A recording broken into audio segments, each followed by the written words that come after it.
Welcome to the College Connection podcast, a podcast presented by the College of Registered Nurses of Newfoundland and Labrador.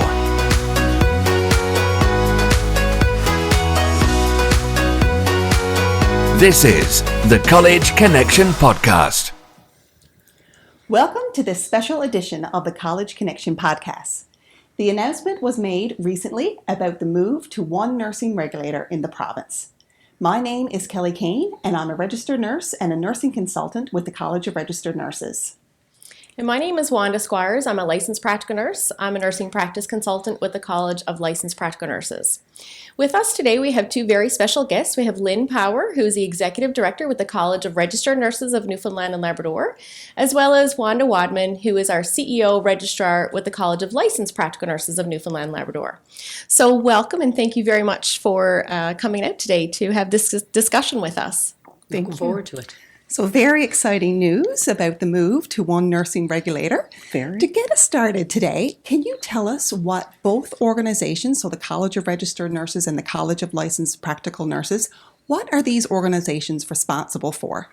Well, both organizations have an identical mandate, and that's to protect the public. So basically what we do is we regulate nursing in the public interest. We focus on supporting good practice, preventing poor practice, and intervening when practice is unacceptable. And when we do this, the public can be more assured that they're receiving safe, competent, and ethical nursing care from all nurses in the province. So from nurse practitioners, from RNs, as well as from licensed practical nurses. So why this move to one nursing regulator? Like we have a College of Registered Nurses and a College of Licensed Practice. So why the move now? Like, if you can explain that just a little bit. Yeah, and it's a question that has a bit of history. Mm-hmm. It's been something that's been talked about. It's a trend that's happened across the country. But I can smile with the beginning of this podcast, so we won't have to be saying as many jungly words. College of Registered Nurses, College of Practical Nurses. Yeah. We can say we are the College of Nurses. So I think coming together is logical. It's practical. Mm-hmm. It's something both boards have supported. They've talked about. Yes. Allows us to streamline, become more efficient. Why now? It's why not now? Government was approached and government said yes. And so we're started on the journey. That's excellent. And we've seen that across the country, like you said, British Columbia, Nova Scotia, Ontario, and their organizations are, carrying out their mandate quite well with both registered nurses and licensed practical nurses. So, it's excellent. And Lynn, you mentioned something there then about government was approached. Can you explain that a little bit? So was this something that both colleges, sought out to do, or was it something that was requested of them? No, this was something that was certainly collaborative between both groups, boards, everybody involved. It was something that government were open to entertain and listen to the value of it. Mm-hmm. And once that we were ready, it was submitted. But the importance is understanding that we operate under legislation. Mm-hmm. So our ability to function, to be the college, to set the licensing, the standards that Wanda referenced, is related to our role in legislation. So to change, to become one, it required a legislative change. And that occurred last fall in the November, December. So that's what sort of set the official path on motion. And you know what? This gives us an excellent opportunity to say thank you to the board and our chairs for their thoughtful consideration of this and their enthusiasm and excitement, and for making this decision to become one nursing regulator in the province. Absolutely. It's a lot of work, and they really did give it a lot of careful thought, and they looked at all sides and then made a well-informed decision. Excellent. Good. Yeah. Thanks. So to the nurses that are listening and watching here today, they're probably a little surprised perhaps, from the announcement to one nursing regulator. What do you think it is that they should be aware of? How is this going to impact nurses? Well, I mean, very little. They won't see it. The day-to-day nurse won't see much. We're the behind-the-scenes strength that goes with regulation. Yeah. You know, they might, they'll have a new name. The site will look a little bit different in terms of its look because of the new name, the new brand. But no, the same structures, processes will still be the same behind the scenes. I mean, we've talked about this publicly. It's been touched on in our newsletters. It's been touched on prior board communications. But we're really pleased to be sort of saying publicly now that it is out and on the go. So I don't really think anybody is going to see anything significantly different. Right. But they should see some enhancements as we get together, as we merge, as we become more efficient and effective, and as we learn from each other. I think, the potential that they'll see positive impact continuing forward is definitely there. Perfect. So currently, I know the College of Registered Nurses, we provide resources, education sessions to registered nurses and NPs, and likewise with the CLPNNL, the College of Licensed Practical Nurses, they provide the same. With the move to one nursing regulator, can registrants expect any impact on the availability of these resources? No negative impact, that's for certain. We expect that when we come together that, we'll be able to enhance our resources that we provide. There'll be additional opportunities for nurses, whether they're LPNs, RNs, or nurse practitioners, to attend podcasts and webinars and other sessions that we provide. We currently do many, many things together, as you know, operationally. From the practice department for certain. And some of the current sessions that are provided with both colleges involved.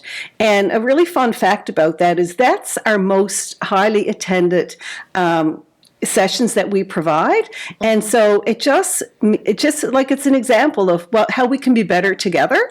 And so we're really looking forward to that. And I think that all nurses should be able to expect that, they'll continue to have the strong practice consultation and that kind of thing that they have. But we'll also be, doing more documents, and we'll have interpretive documents and practice guidelines and those sorts of things that we'll do together. And they'll be for all nurses. Yeah. Absolutely. That's right.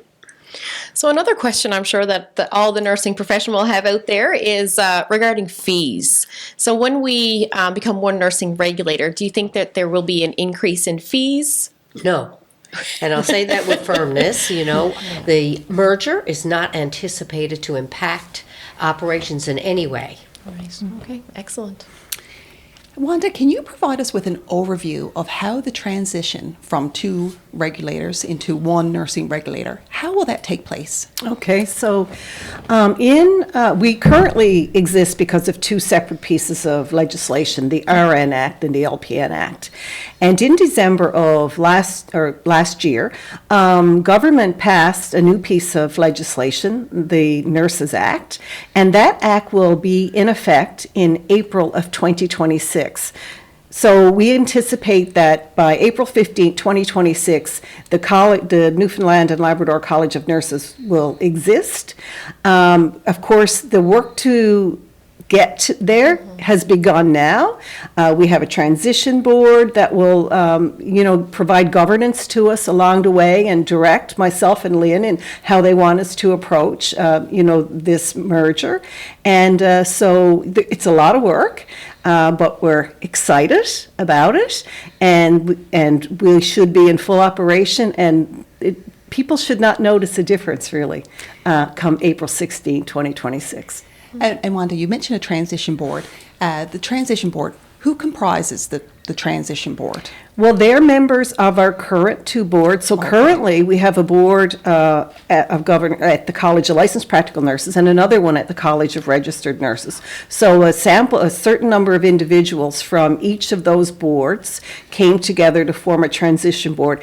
It consists of RNs, LPNs, nurse practitioners who have been elected by their peers, as well as public members who are appointed to our boards by government because they are there to look at the public interest. And so that transition board has come together, and they'll guide us. Our other two boards will remain in place because we still have to carry on with our operations as they are now. So really, there's 3 boards, the same people. Same people, well, yes, and that's what I was just wondering for the transition board. Yeah, is- so yeah. I say thank you to our board members and the chairs of our board, because there will be quite a bit of work to happen in the next 12 months. And of course, they'll be intricately involved in that.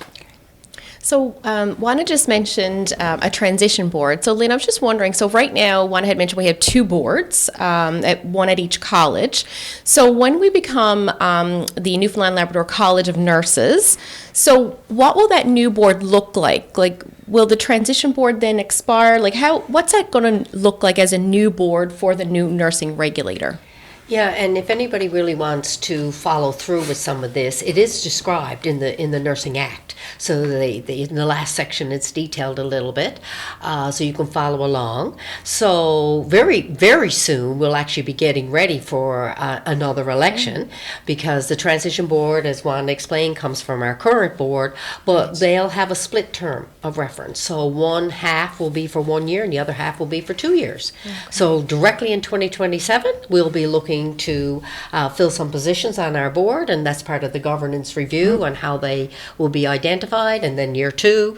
So by 2028, it will be a new board. It can be comprised of prior members, depends on who puts their name forward and run for an election. So yeah, it's a board to make sure that we got the continuity, the consistency, that the work gets done on both sides, that we merge as effectively as we can, and then it starts to rotate into the long-term sort of processes and plans. And the members that make up that board, can you identify those just a little bit further with regards to like public reps or like?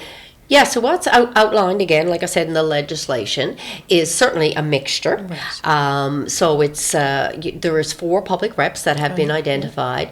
What we really appreciate in this new piece of legislation is that 2 of those 4 can be selected by the board itself. So that's exciting. Yeah. So you can identify gaps or opportunities or people who want to volunteer, their special interests, and so we can contribute, add that to the board table, so we get all the input we need.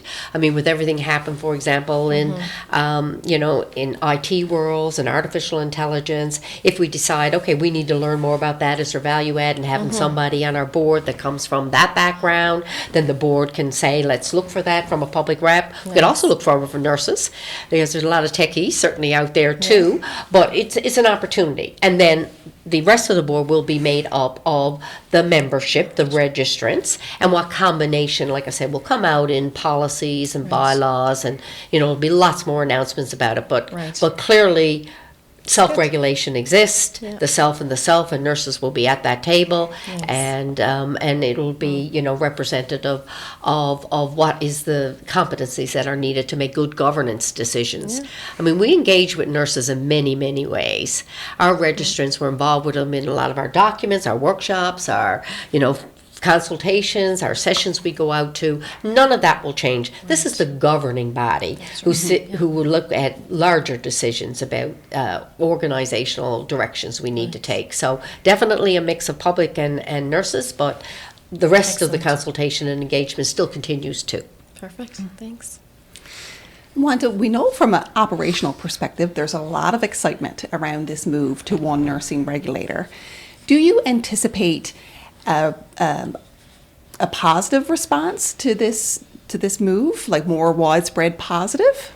Oh, absolutely. I do believe that all nurses, whether they're LPNs, RNs, or nurse practitioners, will be excited about this move. The people we have on our board there are nurses on our boards, and they were excited to, once they considered all they needed to consider, we're excited about this, and I believe that from this we will see our standards of practice strengthen, our documents strengthened, everything that we do will be strengthened. And I think that nurses will view that really positively, because by and large, nurses want to provide really good care, and we will support them to do that. Absolutely. Thanks. An interesting thing sometimes when I'm talking to somebody and I'll, have an opportunity to say, you've heard we're merging, because like I said, it has been out there beforehand. We're doing a launch now, but it's the legislation belongs to government. That was in the Gazette. It was out there, and they'll go, oh yeah. Like I'll get that kind of response. Makes sense. Makes sense, right? Two separate organizations for a team that collaborate together in everyday practice, whether that's administration, research, anything, wherever they're working. We work side by side, so why not work side by side, work collectively in a more integrated way as two operations becoming one. Yeah, and I had a member of the public once say to me, I always wondered why there were two organizations, why you weren't one. So, even for the public, I think this is going to be positive. Absolutely. Yeah, for sure. I know we're on the conversation here of operations. So I just have a question, Lynn, with regards to our operations within our organization or our new organization that we're creating. So any idea what the organization within, what the operations within the organization might look like once we move into the one building and so on? Well, we'll be a bigger team. All the staff of both organizations will become the staff of this new organization. We'll be able to complement each other for areas where there's some strengths in one side and maybe strengths in another side. We'll be able to share some of the workload. We'll be able, as I said before, to learn from each other and what's worked really good in a program and service and what maybe the other one hasn't even tried or is learning about. So I think from the internal team, I think there is excitement, as was said, but I also think there's lots of synergies and opportunities and lots of opportunities to really make it the best regulator in all of Canada. I'll go bigger than that, than just Newfoundland and Labrador. Right. We'll be the biggest. Yeah. We are the, We'll be the biggest and the best. And the best, right on. Perfect. Thanks to you both. This has been very, very informative. And just to end off this episode, I know it was mentioned throughout, but just to formally announce the name of the new organization. Can you tell us what that will be, Wanda? Well, I am so excited to say that the new organization will be called the Newfoundland and Labrador College of Nurses. So we'll be doing some work on what that will look like in a branding, how we will present that excitement will be, stay tuned. There'll be more information to come as we sort of launch the new look and feel that would come with the new name. Excellent. Thank you. So that concludes our special episode with Lynn Power from the College of Registered Nurses and Wanda Wadman from the College of Licensed Practical Nurses. Big thanks to you both and a big thanks to our listeners. Remember, all episodes can be counted towards your continuing competency requirements. And also remember to subscribe to our channel. And we encourage you to like, review, and leave a comment wherever you can. Thanks so much. Thank you. Thanks. This has been a presentation of the College of Registered Nurses of Newfoundland and Labrador.